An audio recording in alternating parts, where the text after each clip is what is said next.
Hi guys, so in today's video I'm going to talk about that time when I traveled to Japan to see the 2013 Tokyo Motor Show.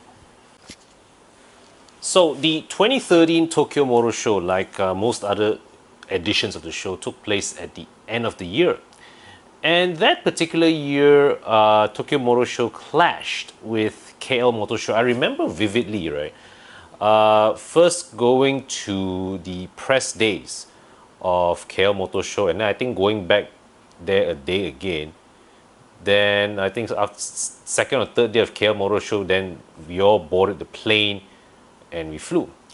So as always, the various car makers, they would organize, they would bring they would bring contingents of the media over to KL to sorry over to Tokyo with the objective of showing them their exhibits, and also there will always be a side program to bring the journalists to try to visit their plants in Japan, their facilities in Japan, their R&D's facilities in Japan, and also maybe to try out some of their R&D prototypes as well. So usually every year there'll be Toyota, there'll be Honda, there'll be a contingent from Mazda, and believe it or not, Pro Duo as well, to go and see the Daihatsu exhibits.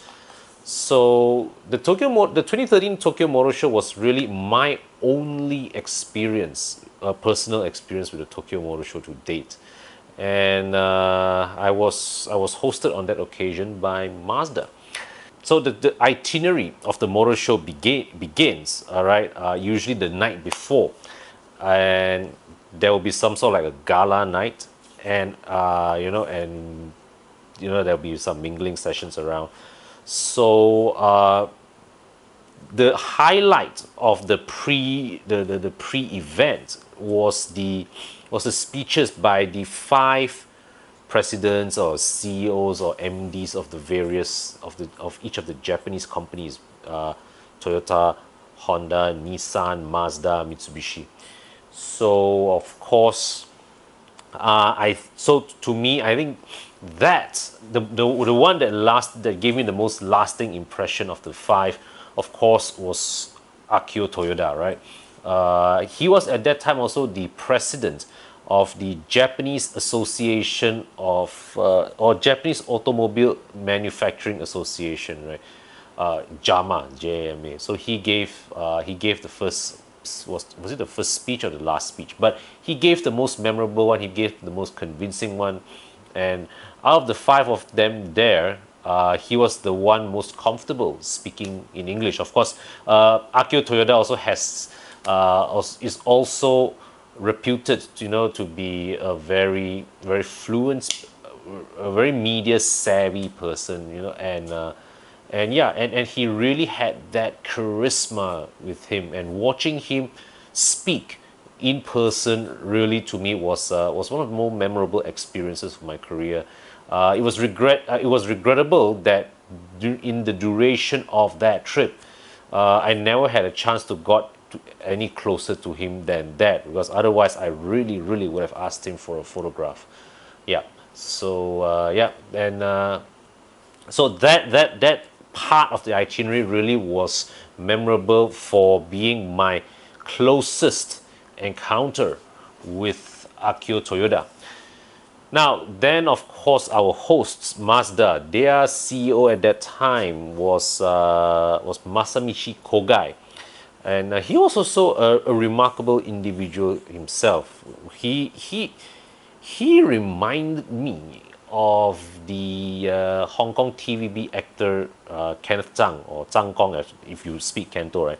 He had that Asian father, rich patriarch kind of aura. He's the kind of look. He had that look, right, that you always imagine as the head of family of a very rich, rich family in a TVB drama. So he projected that aura of strength in him, and even though he didn't speak as fluently as Toyoda, but he still commanded his own presence. So of course the next day was the press day, and we walked through the hall. Of course, that time being a guest of Mazda, we were naturally invited to have a closer look at the Mazda exhibits. But once all their show gimmicks were done, we were free to roam around and check out other exhibits as well. And that was when I came across, for starters, this red car at the Daihatsu booth. And I'm sure by today, the proportions of this car should look very, very familiar to us Malaysians. All right, then on the Honda booth, they showcased the NSX at that time, still in a conceptual stage at that time, and also there's the S660 as well. But I think the most remarkable exhibit at that time was that occasion, I think, was the global debut of the Vezel, which we today know as the HRV. I don't know. I know at that time when I looked at this car, I knew in my heart this car was going to be a winner, and it proved that way. And Honda nailed the sweet spot with the HRV. I think they have done a tremendous job with this car. They really created a product that met the needs of a wide demographic of people, okay, and one that I think continues to be relevant today. And it's amazing that it took a product as good as the Proton X50 to seriously challenge the HRV's leadership in the B segment crossover market. So the Vezel, or the HRV you decide to call it, that really has proven to be quite a winner for Honda. And and I was there when when it first came out. So Nissan also had some interesting displays. If some of you will remember, go and Google the Nissan IDX concept. It was a coupe concept that had very rear-wheel drive proportions, and it immediately gave us, it really reminded us of the Datsun 510, the legendary Datsun 510. But of course, that was also my first occasion seeing in person the current generation Tiana, which has since been discontinued, of course, and also the current X-Trail, which was recently facelifted. So over to Subaru, it was also the debut of the Levorg. Now the Levorg is basically a wagon version of the WRX, but my first time looking at the Levorg, it just reminded me of the legacy BP5, the one that Bobby used to own. It had that, it gave the impression that it was more of a spiritual successor to the legacy BP5, and I think till today the Levorg remains a pretty handsome looking wagon, and one that packs quite a bit of performance. So and driving appeal. So over to Lexus. The Lexus booth marked the debut of their 2-liter turbo engine that continues to see action today in the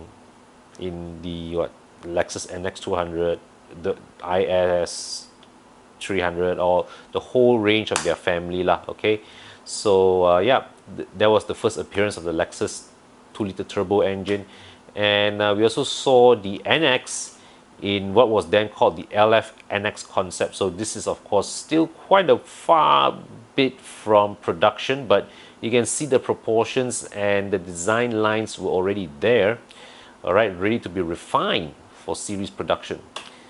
The Toyota booth would have something that presumably interests Bing. It's the FT86 Open concept, of course, which is a drop-the-top Toyota 86, and something that Toyota never got around to produce. We also saw the fuel cell vehicle concept, the FCV concept that has since become the Mirai. And yeah, and you know, time is, and to show that how fast time has passed, how much time has passed, we are already now onto the second generation Mirai. And back in 2013, I was only seeing the Mirai in its conceptual stage. Okay, so well, so what did Mazda as our hosts show us? Well, it was the interesting bit from Mazda really came after the show, where we got to try out a range extender electric vehicle, all right, that was built on the previous gen Mazda 2, all right, with a range extender. And this range extender is a rotary engine. Yeah. So so this Mazda 2 range, this range extender range extender EV Mazda 2 had a front mounted electric motor, all right, and it had they used Mazda used the rotary engine, a single rotor rotary engine, to serve as the power generator, right? To serve as the range extender. And one thing that Mazda, so the advantage of the rotary engine in this case, in this application as a range extender, was its compact size. So as you can see here in this picture, right, I put the 500, the 250 ml bottle there for next to the thing for illustration. You notice how thin the assembly is, and that's why this whole thing can fit in the boot of the previous gen Mazda 2 that is known to be, you know, very cramped in its packaging. So the advantage of this is that with this rotary, so the advantage of this, of course, is lightweight and space saving. Okay, and what Mazda did, right, in terms of the tuning of this, is that they tune this rotary motor to rev up and rev down according to your throttle inputs and acceleration. So with most applications of range extenders, right, the range extender engine operates on a fixed RPM, because that engine basically is just a generator. All right, what it really does, it's just to detect that when the battery is running low, it fires up to power a generator, all right, to power an alternator, to recharge the battery. So it does not do any driving. It does not do any driving at all. Its function is solely so that you can enjoy the benefits of electric vehicle motoring, but you have a petrol engine as a backup, so that, let's say, like when you're going on your long distance trips, you still can refuel this car as per normal without needing to worry about whether you can charge it. Of course, ideally you charge it off your mains, but if you're going on a long distance trip, you have the option of refueling your car like any other regular car, and you're good to go. So yeah, so we drove that.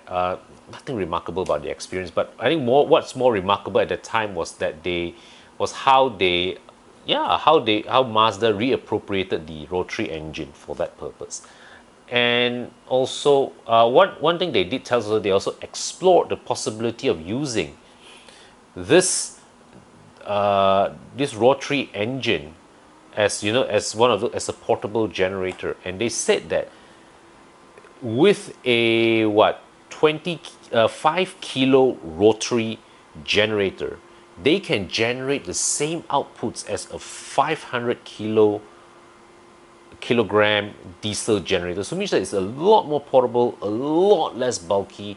Yeah, and a lot of small businesses, or anybody for that matter, would certainly benefit from the use. Because the thing is that with this kind of running, you don't have to worry about the typical maintenance issues that a lot of rotary engine owners worry about. You know, having to rebuild the engine every 100,000 kilometers, right? This instance, the rotary engine is subject to constant speed usage. The engineers can fix the rotary this engine to operate at whatever conditions that best suits its strengths, and it's independent of the driving conditions. So that's brilliant. All right, and the other thing that the other car that we drove, you see, because that Tokyo Motor Show also represented the first public appearance of the Mazda 3, the now previous gen Mazda 3 in Japan. That was the first public appearance. And one of the powertrain options available in Japan that we did not get was a 2-liter SkyActiv-Hybrid engine. Now this one, all right, what Mazda did was that they took their familiar 2-liter SkyActiv-G engine and they mated it with Toyota's hybrid system. So what you see when you look at it from the outside, it looks like a regular Mazda 3. When you step inside, it has the dashboard that is more or less the same as the Mazda 3. It's only when you zoom in at the gear lever, you see that this is quite obviously a repurposed and restyled version of a Prius's gear knob. Okay, and now before you say that, oh, why did Mazda not bring this to Malaysia? Well, one, this was, I think, a Japan only model, and two, you really didn't miss much, because honestly you would really rather drive the Mazda 3 with its 2-liter SkyActiv engine without a hybrid module. But I think what really struck me, what really impressed me at that time when I drove that SkyActiv-Hybrid car, Mazda 3, was how seamless Mazda was able to integrate their engine with Toyota's hybrid module, both of which, remember, were independently designed and not meant to be integrated with each other. All right, think about it as it's like installing Android software in an iOS phone and making it work seamlessly, which Mazda managed quite spectacularly well with the SkyActiv-Hybrid here, I have to say. So, but of course this venture proved short-lived, because I don't think they made another one. But yeah, but what really impressed me was, wow, the whole integration, the driving off, the start-stop sensations and start-stop feeling, all feel very seamless, very polished. All right, it's as if the engine and hybrid module were built for each other right from the start. So that was a very, very impressive piece of integration work, but on Mazda's part. And the next day, the following day, after the conclusion of the official program, but before our flight home, we were taken on a sightseeing tour, and I think the I can't remember where we went, but the most memorable stop really was by a lakeside where we had an unobstructed view of Mount Fuji. And guys, let me just tell you this: if you go to Japan, and especially if Tokyo is your destination, you absolutely must stop by at Mount Fuji. There is a certain sense of majesty to that mountain that must be seen in person to fully appreciate. Yeah, so I really that I don't usually bother with sightseeing excursions and media trips, but this particular one, yeah, as I stood there and admired the sight before me, looking at Mount Fuji, yeah, that was one sightseeing trip I don't regret going for. So yeah, that's it. That's my little memories from my 2013, from my visit to the 2013 Tokyo Motor Show. And this video, actually, I'd like to dedicate this video in memory of the late Tony Francis. He was in this picture, the second journalist from the left. At that time, he was there. He was there with me on this trip, representing Top Gear Malaysia. So as I record this on the 22nd of December, Tony passed away 2 days ago due to some certain complications that I'm not familiar with. I'm unsure of. This trip was, I would say, my first encounter with him. It's perhaps my only encounter with him, for over a prolonged basis. I saw him a couple of times, definitely less than 5 times. All right, after that, but yeah, every encounter with him was always pleasant. We said hi to each other, and greeted each other cordially. But it was this trip that I think we had multiple conversations with each other, and he struck me as a man of great class. So even though he and I, our paths didn't cross much over the course of our careers directly, but he is somebody whom the seniors in my industry speak of with great respect and reverence. So I would think that a lot of the things, or some of the things that he has done, would have, in some ways, to some degree, have an impact on my career as well. Indirectly, right, through his teachings to my peers, and who then in turn influence me in ways I may not have been able to perceive. But what I want to say is that I think the industry, the media fraternity, we definitely lost a good man. We definitely lost a great man. We lost a legend. We lost somebody who commanded a great deal of respect. And let's put it this way, okay? Just not too long ago, when I was browsing Facebook, I saw even Istana Negara's official Facebook page paid condolences. So he must have left quite an impact, quite a legacy, if Istana Negara were to recognize your passing. So yeah, so Tony, this video is dedicated to you, and you know, and I thank you for your company, for your memorable company in that trip 7 years ago. We have not crossed paths too often since then, but I cherish this one occasion where our paths did cross. All right, and yeah, and yeah, and I always keep you in my mind.